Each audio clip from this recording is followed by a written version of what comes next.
इस समय हमारे देश में चुनावी माहौल बना हुआ है, चुनावी मौसम है।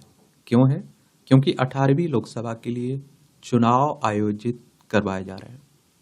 अब इस चुनाव प्रक्रिया से संबंधित आप लोगों के दिमाग में बहुत सारे डाउट होंगे, बहुत सारे सवाल होंगे। अगर आपको चुनाव लड़ना है लोकसभा का, तो इसकी प्रक्रिया क्या है, योग्यताएं क्या क्या होनी चाहिए, शर्तें क्या हैं। और आजकल आप लोग देख रहे हैं ना, बहुत सारे लोग कह रहे हैं कि हमारा नामांकन नहीं लिया जा रहा है, हम नॉमिनेशन नहीं कर पा रहे हैं, हमारा नॉमिनेशन रद्द हो जा रहा है। कोई आप देखते हैं कि नॉमिनेशन वापस ले रहा है, नामांकन वापस ले ले रहा है। तो इसी के बारे में हम लोग विस्तार से बात करते हैं, एक सामान्य जानकारी देखते हैं। देखिए, अगर 18वीं लोकसभा की बात करें, तो आप सभी जानते हैं कि 543 सीटें हैं लोकसभा में। लोकसभा सदस्यों का चुनाव डायरेक्ट जनता यानी कि मतदाताओं के द्वारा होता है। अगर आपकी उम्र 18 साल हो चुकी तो वोटर सूची में आपका नाम जुड़ चुका होगा और आप लोग वोट डालने भी जाते होंगे। पहले 21 साल हुआ करती थी वोट देने की उम्र, फिर 61वें संविधान संशोधन के द्वारा इसे 18 साल कर दिया गया था। और अगर आपको लोकसभा का चुनाव लड़ना है तो आपकी उम्र कम से कम 25 साल होनी चाहिए, अधिकतम उम्र की कोई सीमा नहीं रखी गई है। ये चुनाव करवाता कौन है? तो इलेक्शन कमीशन ऑफ इंडिया, भारतीय निर्वाचन आयोग करवाता है। एक संवैधानिक संस्था है। संविधान के अनुच्छेद 324 के तहत चुनाव आयोग की स्थापना की बात की गई है। 25 जनवरी 1950 में स्थापना हुई थी। 25 जनवरी को आप लोग मतदाता दिवस मनाते हैं। 2011 में मनाना शुरू हुआ था मतदाता दिवस। और नई दिल्ली में इसका हेडक्वार्टर देखने को मिलेगा। सुकुमार सेन पहले मुख्य चुनाव आयुक्त थे। और जो विधानसभा, राज्यसभा, लोकसभा, राष्ट्रपति, उपराष्ट्रपति के चुनाव होते हैं ना, इलेक्शन कमीशन ऑफ इंडिया ही करवाता है, भारतीय निर्वाचन आयोग ही करवाता है। तो ये भी याद रखिएगा। सबसे पहले सवाल आता है कि कौन भर सकता है नामांकन, कौन कर सकता है नामांकन, नॉमिनेशन। तो रिप्रेजेंटेशन ऑफ पीपल एक्ट 1951 को आप पढ़ेंगे। तो इसमें प्रावधानों के तहत कोई भी शख्स जिसका नाम वोटर लिस्ट में है हो, वह किसी भी चुनावी क्षेत्र से कुछ जरूरी योग्यताओं, शर्तों के आधार पर लोकसभा चुनाव के लिए नामांकन दाखिल कर सकता है।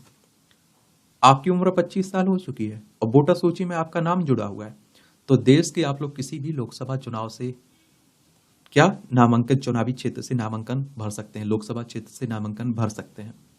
देखिए, याद रखिएगा, जो ST SC के लिए आरक्षित हैं वहां ST SC होना अनिवार्य है, लेकिन ठीक है।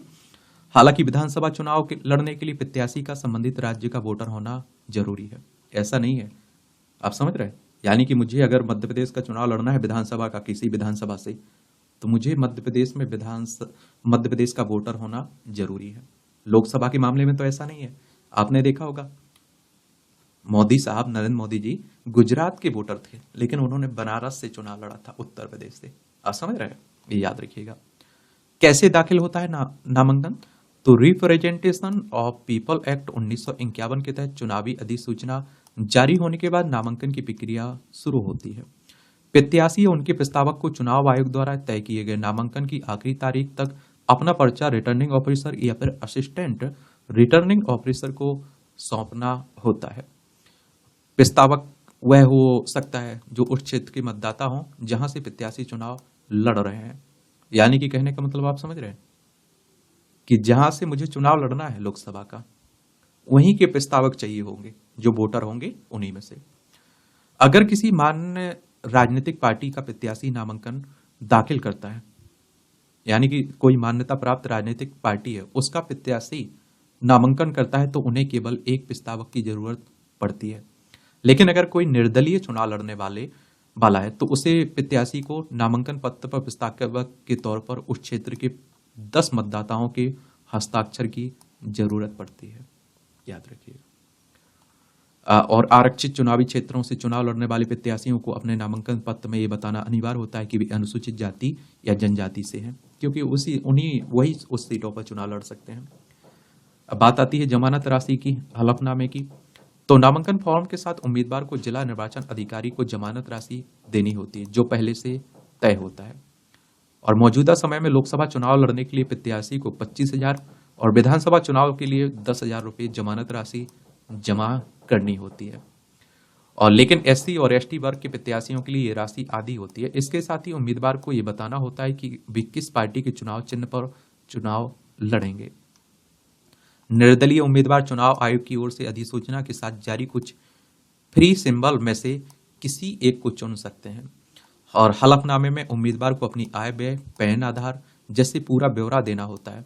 साथ ही अपने पति पत्नी और आश्रित बच्चों किसी तरह के वित्तीय देनदारी आदि के बारे में भी जानकारी देनी होती है, सच जानकारी देनी होती है। और उम्मीदवारों के पास कितने हथियार हैं, कितने जेवर हैं और शैक्षणिक योग्यता जैसी जानकारी भी प्रत्याशी को बतानी होती है। उसके पास कितनी संपत्ति है, उसके ऊपर कितने मुकदमे हैं। अगर उम्मीदवार पर किसी तरह का आपराधिक मुकदमा है तो इस बारे में भी चुनावी हलफनामे में बताना होता है। और हालांकि अगर किसी शख्स को आपराधिक मामले में दोषी ठहराया गया है या उसे कम से कम 2 साल की सजा हुई है तो वह चुनाव नहीं लड़ सकता है, ये भी याद रखिएगा। नामांकन दाखिल करने के बाद रिटर्निंग ऑफिसर रसीद देते हैं। कोई नेता अधिकतम 2 सीटों से लोकसभा और विधानसभा चुनाव लड़ सकते हैं। 2014 में गुजरात से भी मोदी जी लड़े थे, बनारस से भी लड़े थे राहुल गांधी। 2019 में अमेठी से भी लड़े थे और वायनाड से लड़े थे केरल से। अभी इस बार 2024 में भी वो वायनाड से लड़ रहे हैं केरल से, और आप देखिए रायबरेली से लड़ रहे हैं। तो 2 सीटों से लड़ सकते हैं और दोनों सीटों में अगर जीत जाते हैं वो दोनों सीटों से, तो 1 सीट खाली करनी होती है। ठीक है। क्यों खारिज होता है किसी का नामांकन, ये बात भी आती है, क्योंकि बहुत सारे लोग आरोप लगा रहे हैं ना कि हमारा नामांकन खारिज कर दिया गया, रद्द कर दिया गया। एक बार नामांकन पत्र दाखिल कर देने के बाद चुनाव आयोग प्रत्याशियों की हर एक जानकारी को बारीकी से जांचता है और इस प्रक्रिया को स्क्रूटनी कहते हैं।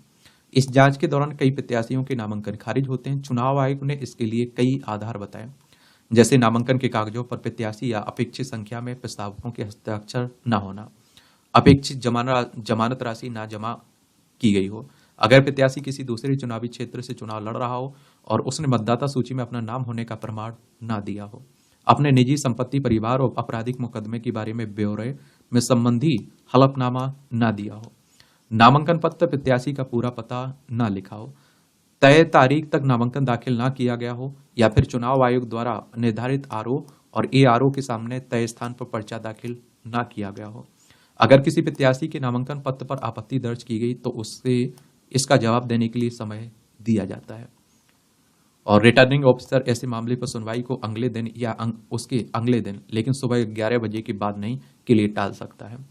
तो कुछ मामले हैं जिनमें आप देखिए नॉमिनेशन रद्द हो जाता है। ऐसे मामलों की सुनवाई नामांकन वापसी की तय तारीख के दिन दोपहर 3 बजे तक पूरी करनी होती है। अब देखिए नामांकन वापस लेने की प्रक्रिया की भी बात होती है।